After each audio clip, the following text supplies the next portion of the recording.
Good morning students. Now we start work done by variable force. इसके पहले last class में discuss किया था work done by constant force and constant force की value, work done की value निकली थी W is equal to F dot S, vector F dot vector S और F S cos theta.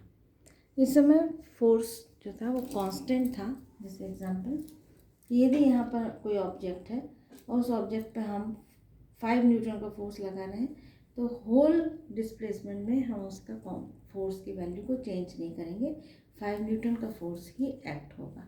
But यहाँ हम बात कर रहे हैं वेरिएबल फोर्स की, मीन्स टाइम के साथ उस फोर्स की वैल्यू चेंज हो रही है।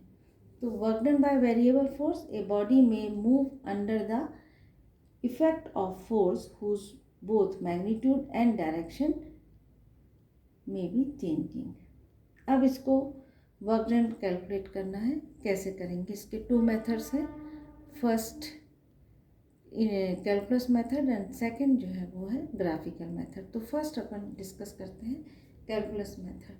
कैलकुलस मेथड के अंदर लेट कि एक बॉडी है जो ए पोजीशन पर रखी हुई है और इस ए पोजीशन का जो डिस्प्लेसमेंट है वो लेट है S1 और इस पर F फोर्स एक्ट हो रहा है। ये फोर्स वेरी कर सकता है टाइम के साथ में, उसकी वैल्यू चेंज हो सकती है। अब ये फोर्स जब हम एक्ट करते हैं तो ये कुछ समय के पश्चात B पोजीशन पर चला जाता है। तो यहाँ पर B पोजीशन पर उसका डिस्प्लेसमेंट होता है S2। तो S1 से S2 डिस्प्लेसमेंट में, S1 पोजीशन से S2 पोजीशन तक आते में जो डिस्प्लेसमेंट होता है, उस डिस्प्लेसमेंट में कितना वर्क डन होगा ये कैलकुलेट करना है। तो कैलकुलस मेथड में हम, इंटीग्रेशन मेथड में हम क्या यूज़ करते हैं, पहले हम स्मॉल वर्क डन निकालेंगे, देन उसके बाद उसको इंटीग्रेट करेंगे। तो स्मॉल वर्क डन कैसे निकालेंगे?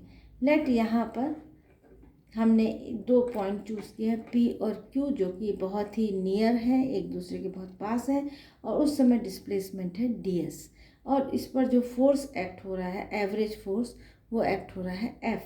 तो small work done by the force F between the point P and Q is DW is equal to F into DS। यहाँ पे फॉर्मूला लगा दिया वर्क डन का, फोर्स इंटू डिस्प्लेसमेंट, ये डॉट प्रोडक्ट है। The work done in moving the body from the point A to B can be obtained by integrating above between proper limit, thus total work done। अब हमको total work done निकालना है तो हम इसको integrate कर देंगे। इंटीग्रेट का ये सिंबल है, तो इंटीग्रेट, अब लिमिट क्या है, हम किस पॉइंट से किस पॉइंट तक के लिए उसको इंटीग्रेट कर रहे हैं, ए पॉइंट से बी पॉइंट तक के लिए। तो लिमिट हो जाएगी lower limit A and upper limit हो जाएगी B is equal to F dot DS। अब यहाँ पे if S1 and S2 are the magnitude of the initial and final displacement of the body at the points A and B with respect to reference point O। इस O point से के reference point से ये distance S1 and S2 है।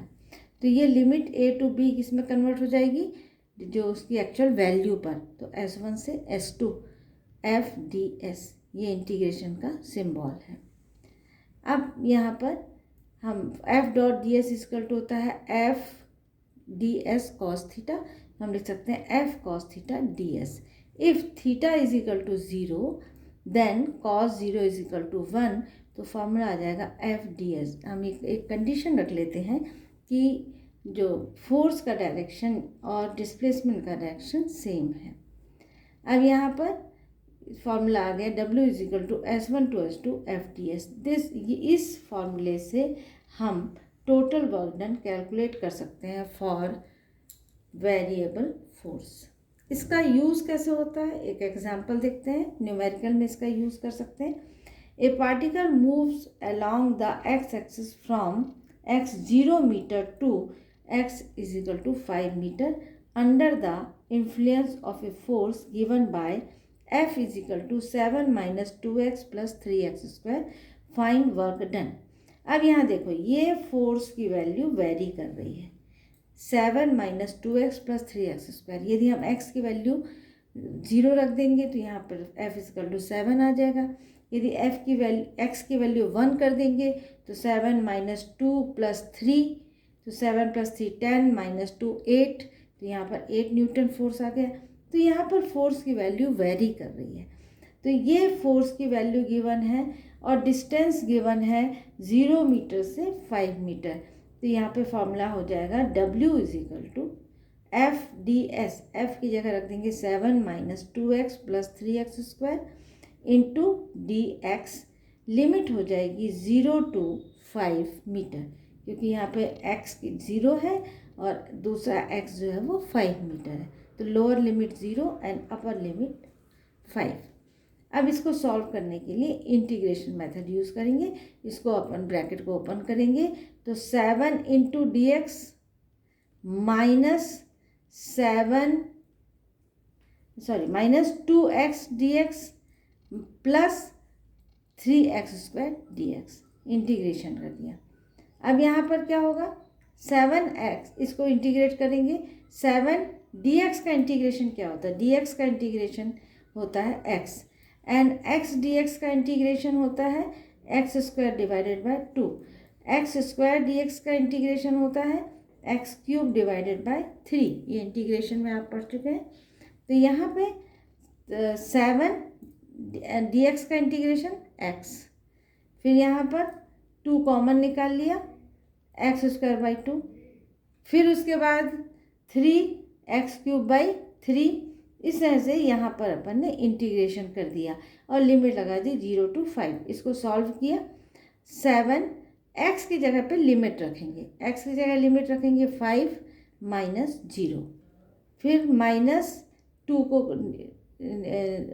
निकाल लेंगे और यहाँ पे लिमिट रखेंगे 5 स्क्वायर माइनस 0। यहाँ अपना आ जाएगा 2 से 2 कैंसिल हो गया, यहाँ 3 से 3 कैंसिल हो गया, यहाँ आ गया 5, x की जगह 5 रख दिया, 5 क्यूब माइनस 0। सॉल्व किया।